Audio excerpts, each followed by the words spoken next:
Bonjour, bienvenue sur le podcast L'immobilier en Israël. Donc, comme chaque mois, nous revenons sur les différents rapports qui ont été publiés par le Bureau national des statistiques en Israël, ainsi que le ministère des Finances israélien. Nous allons parler aujourd'hui donc des 4 rapports et publications suivantes. La première, il s'agit du nombre de ventes d'appartements dans l'ancien et dans le neuf confondu pour le mois d'avril 2023.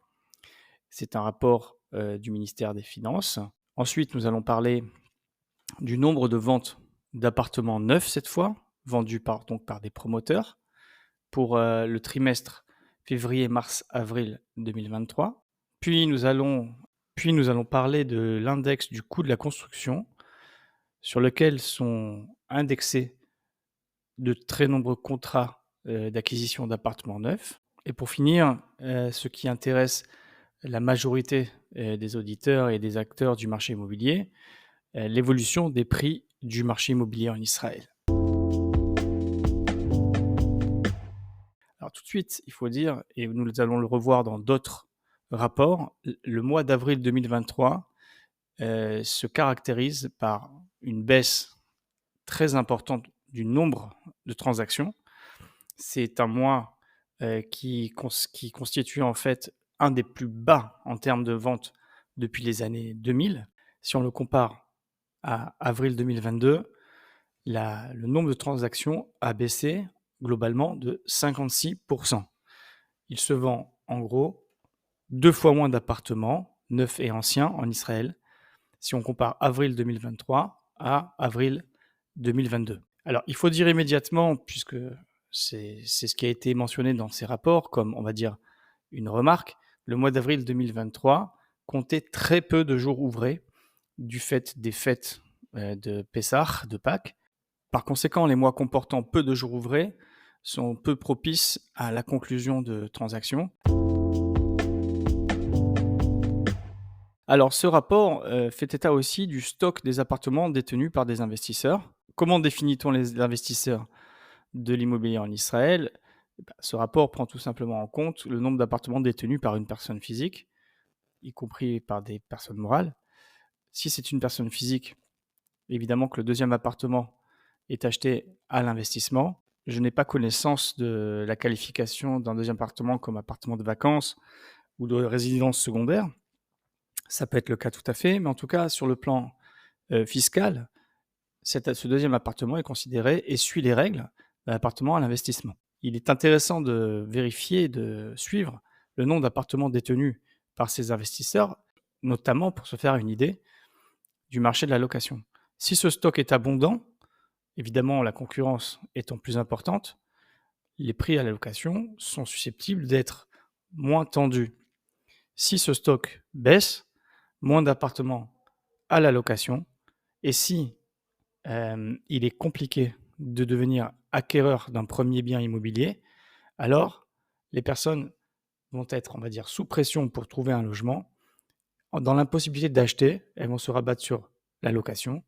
Et si ce stock est insuffisant, alors les prix de la location vont subir une tension. C'est d'ailleurs ce que nous observons aujourd'hui. Les prix de location, globalement, se maintiennent et augmentent. Et la question demeure de savoir si les candidats à la location vont pouvoir suivre économiquement, même si le marché propose des biens à des prix très élevés parce qu'il n'y a pas assez de biens et que la concurrence étant faible, ils se permettent d'exiger des loyers élevés. Encore faut-il avoir les moyens de payer. Cela a trait à la question globale de l'économie en Israël.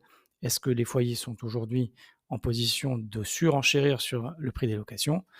Pour l'instant, c'est le cas, en tout cas partiellement.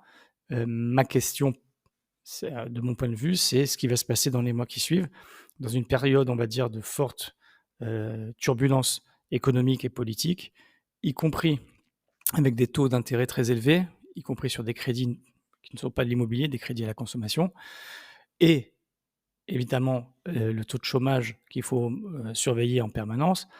je ne suis pas certain que les candidats à l'allocation, même s'ils le souhaitent, puissent atteindre des sommets jamais réalisés dans cette période, encore une fois, assez complexe. Et ce solde est négatif, c'est-à-dire ils ont plus vendu qu'acheté.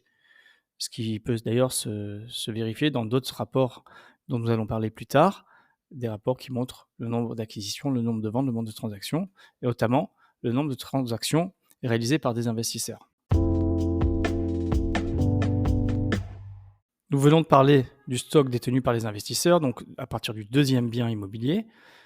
Parlons à présent du nombre de transactions des primo-accédants, des personnes qui n'ont pas encore de bien immobilier et qui rentrent sur le marché en acquérant leur premier bien immobilier. Alors, si je compare avril 2023 à avril 2022, sans surprise, on observe une baisse de 50% des transactions, des acquisitions réalisées par les primo-accédants. Ce n'est évidemment pas une surprise. Nous savons aujourd'hui que les taux d'intérêt ayant été relevés par la Banque d'Israël à maintes reprises, plus de 8 fois, atteignent des sommets aujourd'hui qui permettent à beaucoup moins de candidats à l'acquisition de se financer. Donc au regard du coût du crédit, du coût de l'argent et des capacités de remboursement, puisque la banque vérifie évidemment les capacités de remboursement des candidats au crédit immobilier, eh bien ça bloque. Je précise ici que évidemment les chiffres publiés par les banques en termes de montant de crédit immobilier attribué dans la dernière année ont chuté très fortement. Donc une activité très faible en termes de mashkanta, en termes de crédit immobilier. Mais certains articles récents dans la presse professionnelle montrent un redémarrage, une augmentation de 10%, par exemple dans le dernier mois, des montants de crédit demandés et octroyés aux acquéreurs immobiliers. Est-ce que c'est ce que disait l'article, un changement de tendance? Il faudra bien à un moment donné, ça on va en parler même plus tard, il faudra bien à un moment donné faire repartir la machine.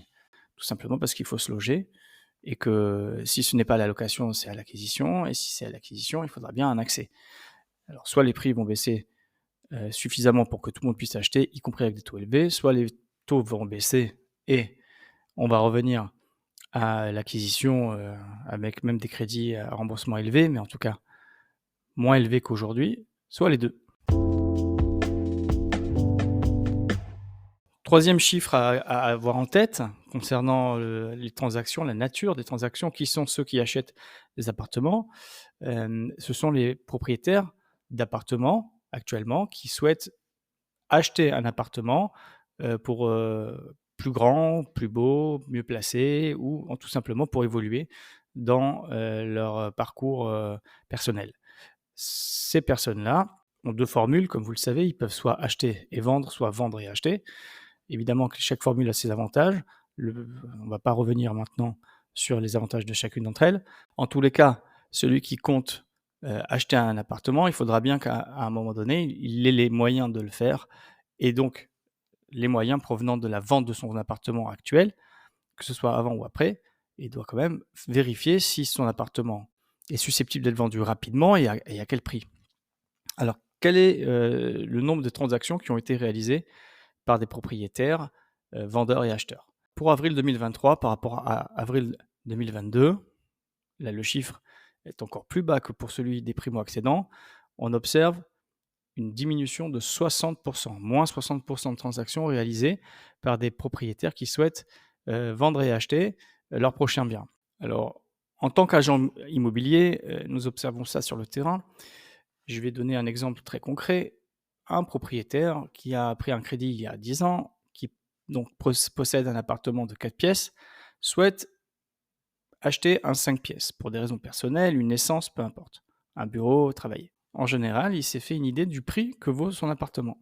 Et cette idée-là, elle est surtout, on va dire, liée à la dernière période, c'est-à-dire une augmentation pour l'année 2022 à un moment donné de plus de 20% en un an, sur 12 mois. On n'en est plus là aujourd'hui, ça a baissé sur les 12 derniers mois, on est aux alentours de 9%. Mais en tout cas, il a vu des transactions passer de biens comparables aux siens à des prix élevés. Des prix, on va dire, beaucoup plus élevés qu'il y a 2 ans. Alors maintenant, il doit faire, on va dire, sa recherche en fonction de ça. Il cherche à acheter, il voit que celui qui veut acheter une pièce de plus Bah, écoute, lui aussi beaucoup plus cher. En gros, pour passer de son appartement à l'appartement suivant, la différence de prix entre les 2 a augmenté également ou pas? La réponse est oui. Pour acheter un 4 pièces et pour acheter un 5 pièces, la différence a augmenté. A augmenté parce que le prix du 5 pièces a augmenté plus que le prix du 4 pièces en proportion évidemment. Donc il se dit: «D'accord, bon, je suis prêt à financer cela, donc c'est plus de risques». Ensuite, il va s'informer sur les possibilités de revendre son appartement et là, ça coince.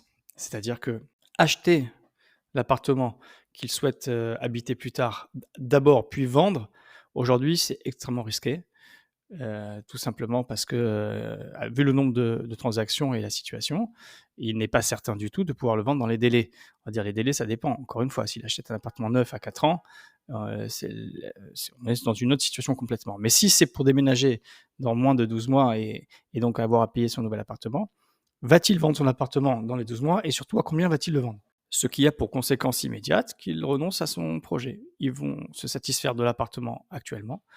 Surtout que, dans le même temps, son remboursement de crédit a, pour la plupart, augmenté, vu l'augmentation des taux et que la plupart des crédits en Israël sont, en partie en tout cas, parfois même beaucoup, indexés sur l'inflation et sur le prime.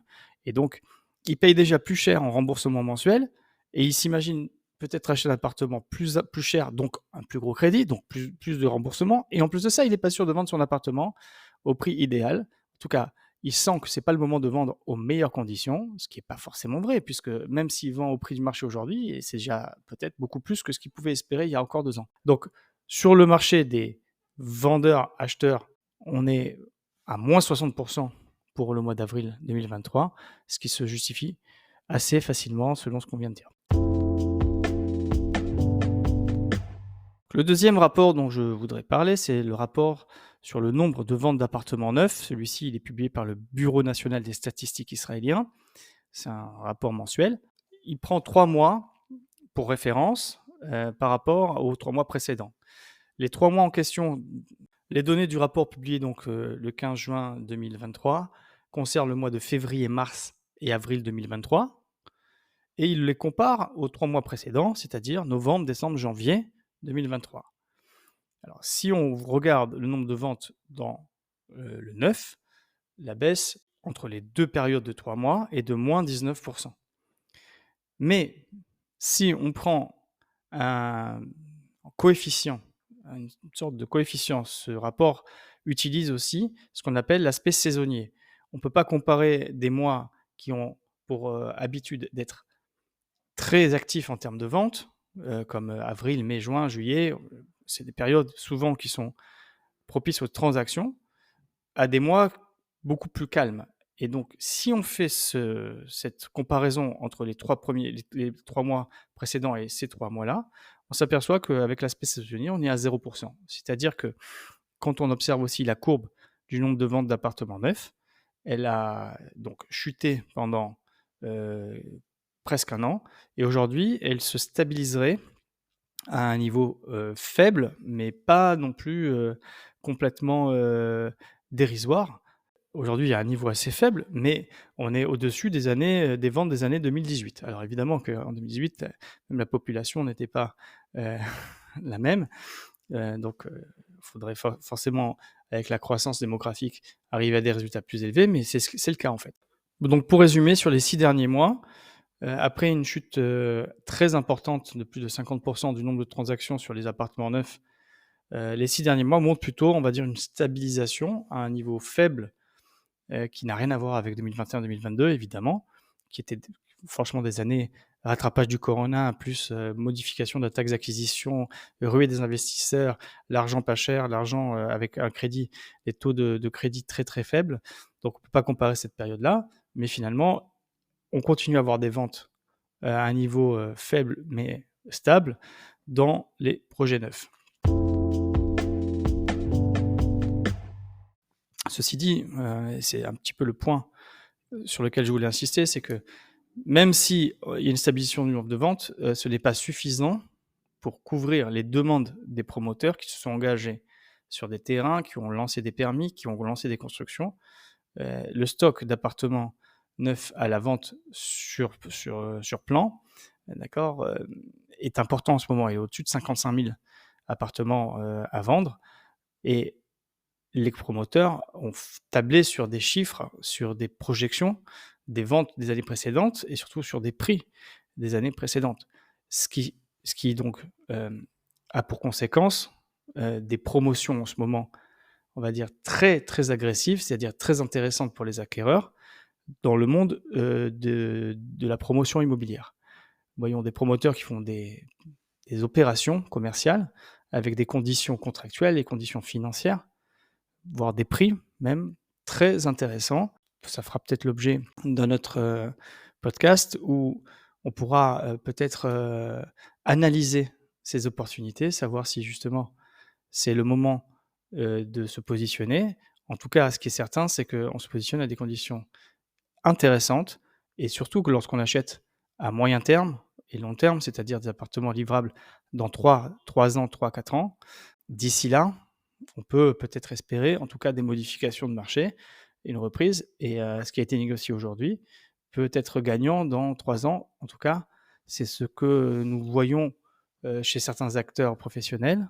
Il y avait encore un article la semaine dernière sur un fonds immobilier qui a levé à peu près 1,7 milliard de shekels et qui va commencer à investir dans le marché immobilier pour améliorer, son parc immobilier, ses actifs et évidemment que ils expliquent que nous n'avons pas encore touché le fond de la crise immobilière que nous sommes en train de traverser. Tout cela, évidemment, pour justifier forcément leurs actions agressives et les acquisitions au meilleur prix qu'ils comptent faire dans les mois qui viennent. Mais en tout cas, les fonds sont présents et peut-être que ces ces acteurs, sont en train d'anticiper justement une reprise et comme nous allons le voir, il y a toujours cette épée de Damoclès, comme on dit ici en Israël, c'est qu'il y a un besoin de logement réel, poussé par la démographie, qui correspond à des dizaines de milliers d'appartements par an et si on ne les construit pas, au bout de la chaîne, ça se ressent immédiatement. Vu, les difficultés que les promoteurs ont à vendre en ce moment, il y a beaucoup de projets qui ne voient pas le jour, ou en tout cas les permis ne sont pas demandés ou ne sont pas exercés ou les et le premier trimestre 2023, c'est un chiffre important à retenir, on observe déjà 25 de moins de début de construction. Or ce cycle de on construit beaucoup, on vend mieux et ensuite on s'arrête de construire parce que, premièrement c'est difficile, deuxièmement on n'a pas d'espoir de vendre au maximum, troisièmement surtout, on va profiter de la rareté qui va qui va être la conséquence du manque de début de construction, pas immédiatement, mais dans 1 an ou 2 ans. Donc, si on construit moins, si on achète moins, si les promoteurs achètent moins de terrain et commencent moins de projets, on va le ressentir immédiatement, justement pas immédiatement, mais on va le ressentir en décalage dans 1 an, 2 ans, 3 ans qui viennent. Pour revenir sur les chiffres publiés dans ce rapport à propos du nombre de ventes d'appartements neufs pour avril 2023, sans surprise, on est à -50 par rapport à mars 2023. Encore une fois, avril comptait très peu de jours ouvrés et en prenant l'aspect saisonnier, nous sommes simplement à -5,4 donc si avril avait été un jour ouvré, on va dire sans fête particulière, alors on aurait pu imaginer qu'il y aurait une baisse entre mars et avril de seulement 5,4. Par rapport à avril 2022, c'est-à-dire par rapport à avril il y a 1 an, comme je l'ai dit précédemment, on est à peu près à -53. Il n'en demeure pas moins que ce mois d'avril 2023, par ses caractéristiques et en fonction des données de marché, est un des mois les plus faibles en termes du nombre de ventes d'appartements neufs depuis les 23 dernières années, depuis les années 2000. On a déjà parlé du fait que beaucoup d'appartements ont été achetés dans le neuf avec des dates de remise assez éloignées dans le temps, à 3 ans et demi, 4 ans, parfois même plus et que c'était un phénomène qui s'est amplifié énormément dans les 2 dernières années. Donc beaucoup d'appartements ont été achetés dans ces conditions-là, avant permis, pour ce qu'on appelle, destruction, reconstruction, ainsi de suite. Alors, ce rapport fait état, on va dire, de l'évolution des types d'appartements, neufs qui sont vendus, à savoir est-ce que c'est du très long terme, du moyen terme ou des appartements neufs pratiquement prêts? Sans surprise, on dira puisque les promoteurs ont des difficultés à vendre et ben, forcément ils gardent les appartements plus longtemps, donc quand ils les vendent, ils sont déjà plus proches de la date de livraison et c'est ce qui se vérifie dans le graphe à savoir que les appartements achetés à très long terme, le nombre de ces appartements vendus donc à très long terme a baissé un petit peu par rapport à les appartements qui sont livrés à 2 ans, 1 an, voire moins. Il est important aussi de parler donc, d'une troisième publication, celle de l'index des prix de la construction des logements. Donc comme je l'ai expliqué à plusieurs reprises dans plusieurs podcasts, les contrats d'acquisition sont soumis à un index, en tout cas, la loi prévoit un index. On ne revient pas sur les dispositions de la dernière loi et sur l'indexation. En tout cas, cet index, il fait état du coût de la construction et toutes les sommes qui ne sont pas encore payées du prix de l'appartement qu'on a acheté, admettons, j'ai mis 20%, sur 80%, en tout cas la moitié des 80%, je vais être indexé sur ce coût de la construction. Ce coût de la construction, il comprend les matériaux, il comprend également la main-d'œuvre. Et il y a eu des années où par an, on parlait de plus de 5%. C'est-à-dire qu'à la fin, il faudra payer, en plus du prix qu'on avait fixé au départ, cette indexation. Alors pour le mois de mai 2023, cet indice est négatif. Alors c'est remarquable. Il avait fait un positif le mois dernier. Donc pour ce mois, pas de supplément à payer pour les sommes à venir dans les contrats d'acquisition d'appartements neufs. Il est à moins 0. On va maintenant s'intéresser à l'évolution des prix du marché de l'immobilier en Israël. C'est également l'objet d'un rapport publié par le Bureau des statistiques nationales d'Israël. Les premiers chiffres concernent les prix de l'immobilier anciens et neufs confondus. Alors, il faut savoir que pour mars et avril 2023, par rapport à février-mars, c'est-à-dire 2 mois glissants, nous sommes à une baisse de 0,2%. En gros, les prix se sont maintenus. Je rappelle quand même que depuis 4 mois, l'évolution des prix de l'immobilier, publiée en tout cas dans le global, tout Israël, ancien et neuf, a donc vu un freinage de l'augmentation des prix pour arriver à une augmentation de 0,2, puis 0, 0, 0. Donc nous sommes autour de 0% aujourd'hui. Transactions réalisées, bien sûr, c'est sur un plus faible nombre de transactions, comme on l'a vu plus tôt dans ce podcast. Le nombre de transactions est assez faible en ce moment. Mais pour ces transactions-là, les prix immobiliers, finalement, arrivent à se maintenir. On ne voit pas de baisse importante. Alors, si on compare le mois de mars-avril 2023 au mois de mars-avril 2022, c'est-à-dire il y a 1 an, et qu'on voit la différence des prix, nous sommes encore donc à une augmentation importante. C'est une augmentation de 9,8% des prix. Donc sur 1 an, sur les 12 derniers mois, l'immobilier a pris 9,8%. Je rappelle que dans les mois les plus intenses de 2022, nous étions arrivés à une augmentation sur les 12 derniers mois de plus de 20% de l'immobilier. Donc on revient maintenant à des chiffres qui sont déjà dans une zone plus connue du marché de l'immobilier israélien. On a vu plusieurs années aux alentours de 10% d'augmentation annuelle. Concernant le neuf, les mois de mars-avril 2023 comparés à février-mars 2023, donc 2 mois glissants, de la même manière, montrent une baisse très petite de 0,2%. Alors concernant le neuf, la même chose, une baisse de 0,2% lorsqu'on compare mars et avril 2023 à février-mars 2023. Mais dans le neuf, j'ai eu l'occasion déjà de le mentionner dans d'autres podcasts, le prix n'est pas le seul élément. Je veux dire par là que même si sur les prix publiés par les autorités fiscales et dont le rapport présent s'inspire, crée ces données, il n'y a pas que le prix. Donc souvent les promoteurs proposent des avantages qui ne figurent pas dans le prix.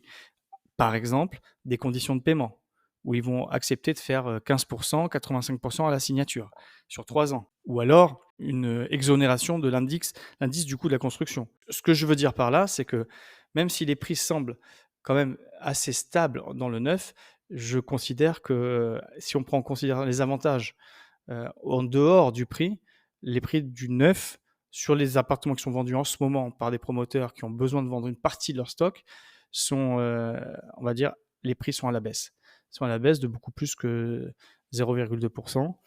J'estime personnellement, mais ce n'est vraiment pas des données précises et documentées, mais Si je prends en considération les avantages, qu'on est aux alentours dans les 6 mois qui précèdent, aux alentours de -10, -12 sur les transactions immobilières du neuf. Voilà ce qu'on pouvait dire sur les différents rapports publiés en juin 2023.